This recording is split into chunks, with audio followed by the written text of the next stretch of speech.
Hey guys, welcome back. This is the Jedi Council, Young Jedi CCG YouTube channel. Here today with another deck tech for you.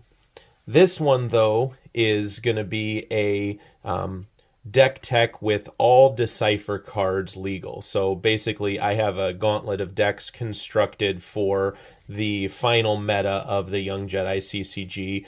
Basically, once Decipher lost the license, the meta that existed as of the end of the game. So this does not include any virtual cards. It does include, though, updates to all the rules, where in their final rules update right before losing the license, they did nerf pod racing, as well as they made the card Gyra be non-stackable. So it does include those rules updates and includes the final Decipher meta no V cards. So final Decipher meta no V cards deck. And this is one of those decks that kind of shows, I think, some of the problems with that meta as far as just overpowered cards, and in particular overpowered cards with an extremely limited supply. So let me kind of walk you through this deck. So this is going to be a Boss Nass deck. And the first, starting out with just the red dot, we do have Gyra. Like I said, I'm playing with the rule that she is non-stackable, meaning you could only have one of her. So this icon would be changed to non-stackable, and you can only have one on the table at a time. But regardless of that, I'm still running 6 Gyras, just because she's that good, especially in this deck. Because Boss Nass costs 4, you can go Gyra for a Walled, for a Nass, for 6 counters, and that just works out perfectly. So we do run a full 6 of those. If perchance you are just playing the card without the errata, you definitely play a full 10 of these if you were playing that it's a stackable character. But I'm doing a 6-3 split with some Gungan officials, so that we're playing 6 Gyras, 3 Gungan officers. And that's our red dot. And then our enhanced out of the red dot is R2-D2, the Starship Maintenance Droid. And this is just so good for evacuations. It makes it so you cannot be touched in an evacuation attempt. So 6 Gyras, 3 reps, and 1 R2-D2 is our red dot. You guys can probably guess the blue dot. And this is, as I said, a Boss Nass deck, so we're running a full 10 Boss Nasses. And so again, this is one of the things where if you wanted to build this deck, you wouldn't even be able to do it now, because there's not even a single Boss Nass publicly for sale on any sites, let alone 10 copies like what you're going to see here. So you do need the full 10 copies if you're going to run this deck and make it work. And this is the Armed and Dangerous version from the Reflections set. So why that is so relevant is you can ignore this 1 Destiny and always choose this 4 Destiny if you ever draw it for Destiny. It costs 4, but natively it is a 6 plus a Destiny draw. And you'll see there's an effect and battle card that works with this. So this is just such a powerful card, and it'll never, you'll never draw a bad Destiny with being able to override the 1. So 10 full copies of that, no enhanced in that slot, full 10. So, oh, and I forgot to lay these out, so let me lay these out as I go.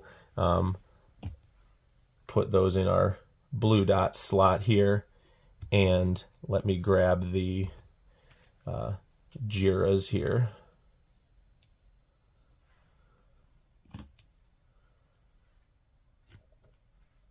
And our enhanced R2 there.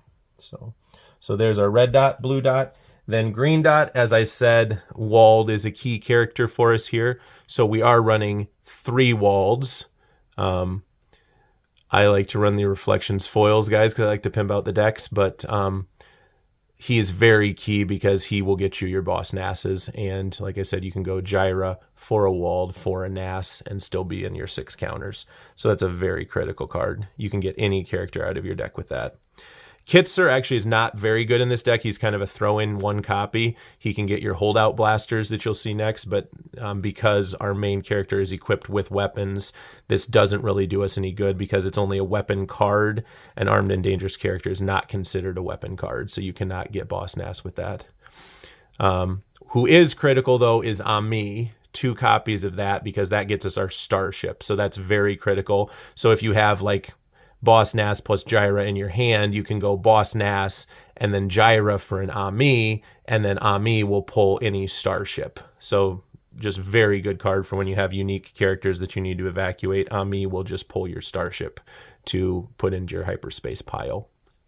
And then this deck gets to run 2 Seeks because we actually do want to pull our battle cards out of our deck. Sometimes dueling characters don't want to do that, but since we're Boss Nass, we definitely want to just keep the battle cards flowing. So we do have 2 copies of Seek, who gets us a battle card. And then again, kind of a throw-in, but could sometimes situationally come in handy, is Melee, who gets a location card. So you can use that to cover up a key location for your opponent. You don't really care about locations too much in this deck yourself.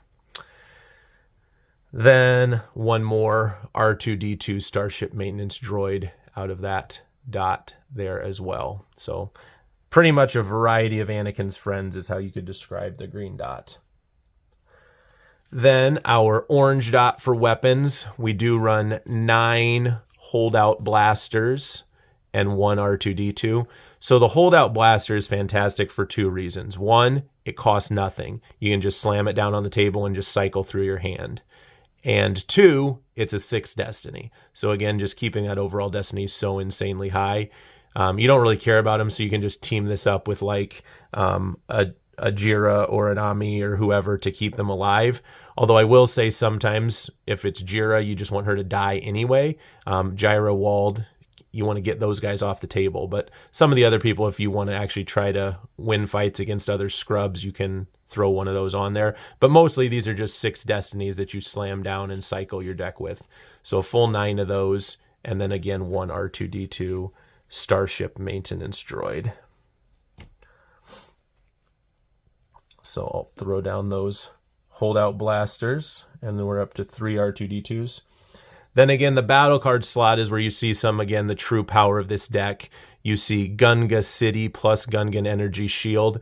I would say you're able to put together a playset of 10 of these without, incredible difficulty, as opposed to the Boss Nasses, which you just literally cannot. So this is so fantastic because, again, it's like having 10 copies of your character's battle card plus 10 copies of the relevant effect. So it just makes the efficiency so good, is, with the overlap there. So anytime, this serves as your effect, it also serves as your battle card. It's also a 5 destiny, meaning you can ignore the 3 and choose the 5. So it's like all your 10 battle cards all have a 5 destiny, even though they were printed as a 3. This does work with your reps. I don't think you'd ever use that. You typically always use this with Boss Nass. And then the other key tech to remember is at the start of each planet, you do get to pull a battle card, or a effect card. So if you already have one of these in your hand, let's say, a very valid strategy might to say, okay, I've got one that I'm going to use to play on the site and deploy, but I'm going to use my effect pull to actually pull a second one so that I have that to battle with. Especially if you're going to be the one initiating the first battle on the planet, you definitely want to go ahead and pull that extra battle card. So it's like giving you a free battle card pull at the start of every planet too, which is kind of unfair because, who else gets to pull battle cards out of their deck?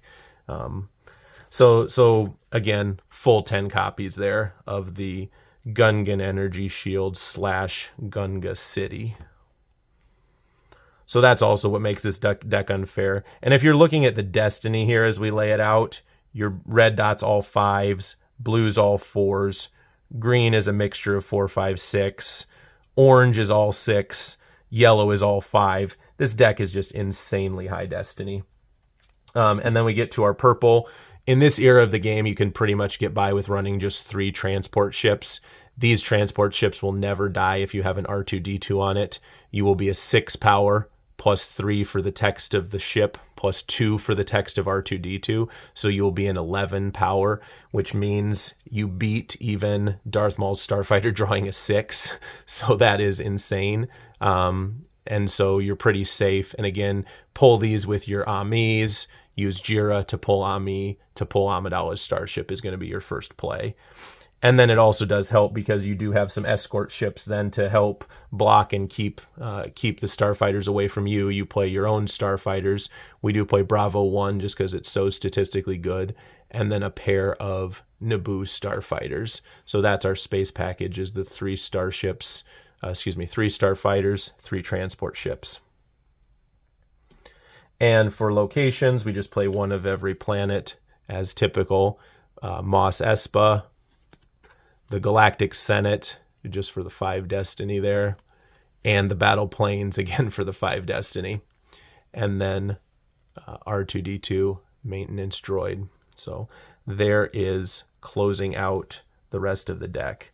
So like I said, very difficult deck to build, primarily just because of trying to locate 10 copies of Boss Nass. This took me a number of years to put this together, but I'm glad to have it all together, and proud to show it off to you guys here and kind of show you what some of the decks looked like in the Decipher meta at the time the game died. So obviously this looks very different than the decks you might have seen on my channel, which was the decks from the very start of the game. You have stuff like armed and dangerous characters with built-in weapons. You have all these friends that search for any type of card out of your deck. You have these Jiras that search for the friends. You have combo cards, 2-for-1 effects and battle cards. You have these enhanced R2D2s. So there's a lot of complexity that wasn't there at the start of the game, but makes for obviously a much better deck with more power creep. But it's interesting that Boss Nass would be one of the top decks in the game, but it is the way that the game was designed. So hopefully you found this video interesting, guys. This was one of the top decks at the World Championship when pod racing was still broken. Obviously, this didn't win anything when pod racing was still the way to go. But once pod racing is nerfed, then this rises to the top of the meta. So there you go, guys. Boss Nass, Decipher cards, the terminal meta with Decipher, no V cards. So that is Decktech for you guys. If you enjoyed this video, comment, let me know. Be sure to like and subscribe, and look forward to more Young Jedi videos. Thanks, guys.